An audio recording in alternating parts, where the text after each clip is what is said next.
Welcome to all the students in a third session of electrochemistry. Today we start electrolysis.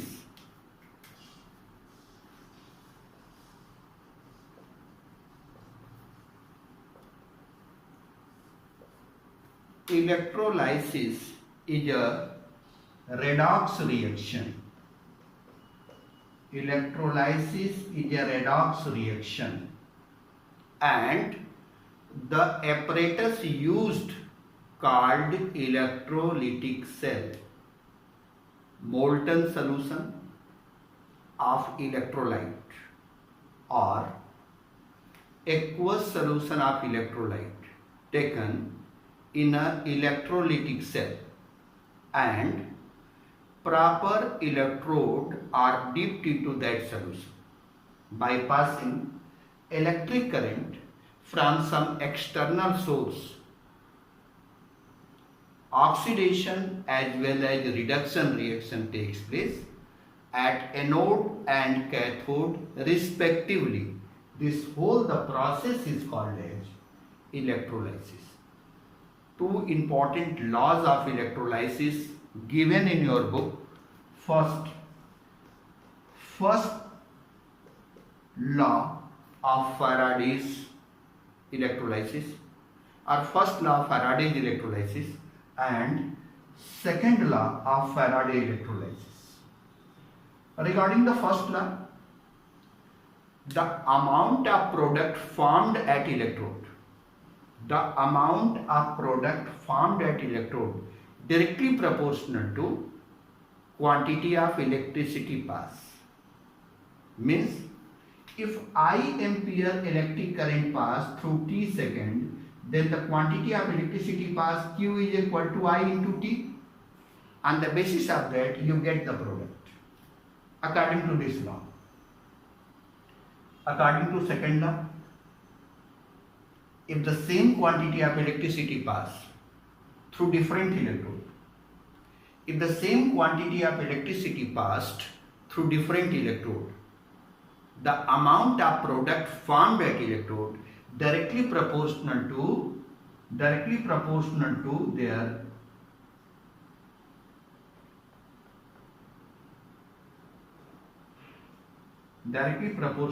equivalent weight. Just example, sodium plus 1 electron, you get sodium. Magnesium 2 plus 2 electron, you get Mg. Aluminium 3 plus 3 electron, you get aluminium.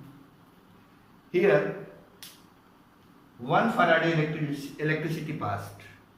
Here 2 Faraday electricity passed.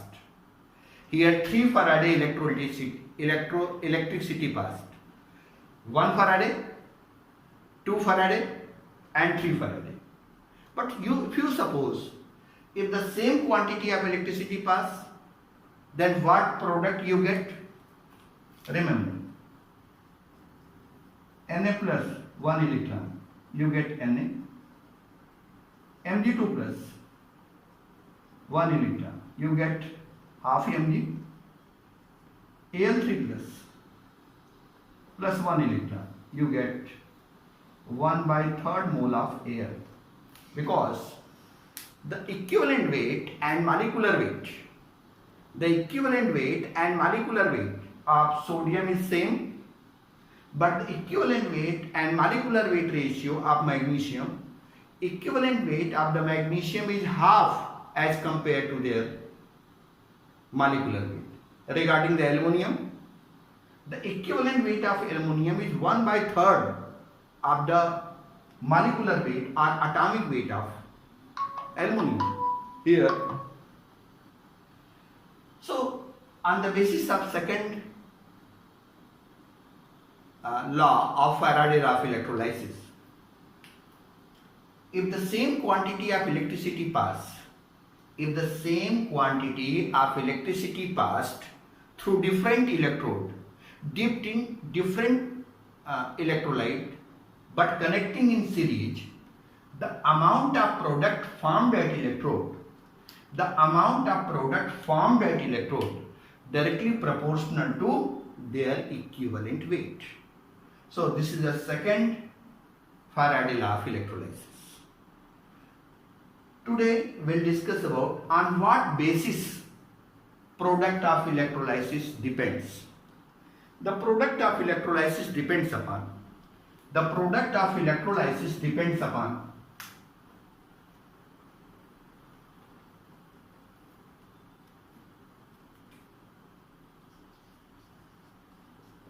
product of electrolysis.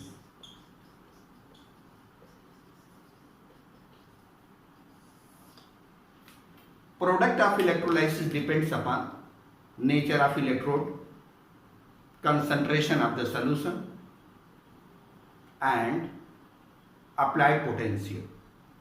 Our product of electrolysis depends upon the temperature, concentration of the solution, and the nature of electrode. First we discuss about the electrolysis of NaCl. Electrolysis of NaCl. Sodium chloride. Given the condition, if molten solution of NaCl, if molten solution of NaCl as a electrolyte, electrolyzed between graphite anode, electrolyzed between the graphite anode and steel cathode, then sodium metal deposited at cathode and chlorine gas released from anode. The anode reaction, Cl minus. We get half Cl2 plus 1 electron. Cathode reaction, Na plus 1 electron. We get Na. Means sodium metal deposited at cathode.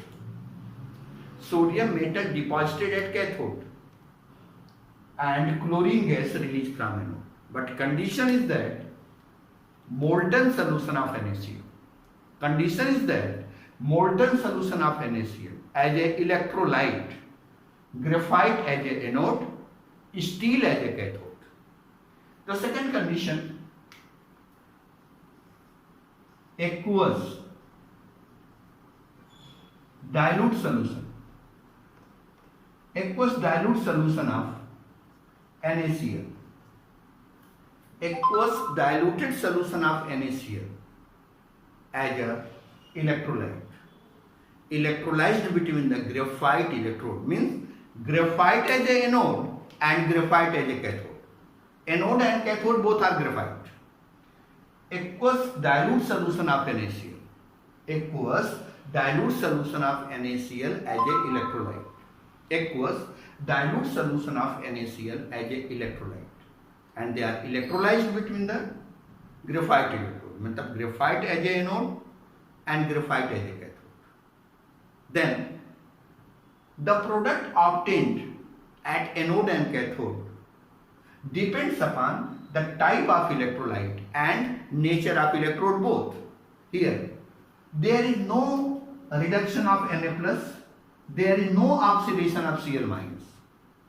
There is no reduction of Na plus, there is no oxidation of Cl minus. Only water undergoes the process of oxidation and water undergoes the process of reduction. Just example of oxidation of water, H2O, you get half O2 plus 2H plus 2 electron. Means oxygen gas. This is the anode reaction. Oxygen gas released from anode. Regarding the cathode reaction, cathode water, plus 2 electron. We get H2 plus 2 OH minus. Means hydrogen gas. Hydrogen gas released from cathode. Hydrogen gas released from cathode and oxygen gas released from anode. There is no reduction of Na plus. There is no reduction of Na plus. There is no oxidation of Cl minus. Only the water undergoes the process of oxidation. Only water undergoes the process of oxidation and water undergoes the process of reduction. There is no reduction of Na plus. There is no oxidation of Cl minus because solution is too diluted. In this diluted solution, there is no possibility of oxidation of Cl minus and reduction of Na plus. Before oxidation and reduction of Na plus and Cl minus, before oxidation of Na plus, before reduction of Na plus and oxidation of Cl minus, water undergoes the process of oxidation and reduction. Water undergoes the process of oxidation and reduction. Oxygen gas released from anode and hydrogen gas released from cathode. This is the second one condition. Just example of third condition.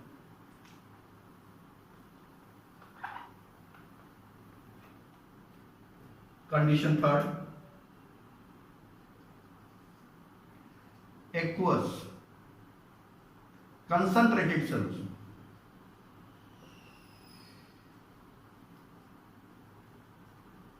Aqueous concentrated solution of NaCl. Aqueous concentrated solution of NaCl as a electrolyte. Aqueous concentrated solution of NaCl as a electrolyte. But they are electrolyzed between the graphite electrode. But they are electrolyzed between the graphite electrode. Then there is oxidation of Cl minus ion because solution is concentrated. Here solution is concentrated. Solution is concentrated. So there is oxidation of Cl minus ion. Oxidation of Cl minus. Oxidation always takes place at anode. So Cl minus, we get half Cl2 plus 1 electron. And there is no reduction of Na plus. Reduction of water takes place at cathode.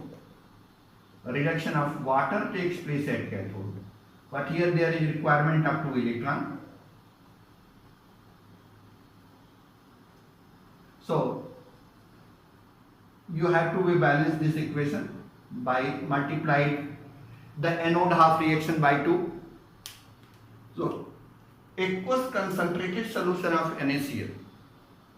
Aqueous concentrated solution of NaCl. Aqueous concentrated solution of NaCl as a electrolyte. Electrolyzed between the graphite electrode. मतलब graphite as a anode and graphite as a cathode both. Then there is no reduction of Na plus because reduction of Na plus is too difficult. A reduction of water takes place, but in the concentrated solution.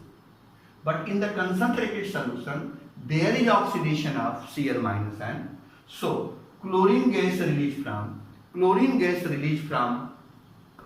anode and hydrogen gas released from cathode.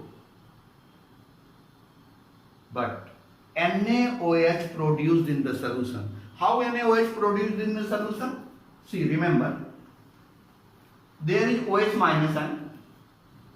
Here there is OH minus ion. And Na plus ion is remaining now. Na plus ion is remaining now. There is no reduction of Na plus. So Na plus ions is remaining now and OH minus ion produced during the reaction of the electrolysis. OH minus ion produced during the process of electrolysis and Na plus ion remains in the solution. This Na plus ion this Na plus ion combined with OH minus ion and NaOH solution produced in the cell. So this is a very important electrolysis of NaCl, which is given in your book, and you have to be definitely learn, can be asked in your examination. And in next lecture we'll discuss about the conductivity of the solution. Next lecture, conductivity of the solution. Thanks.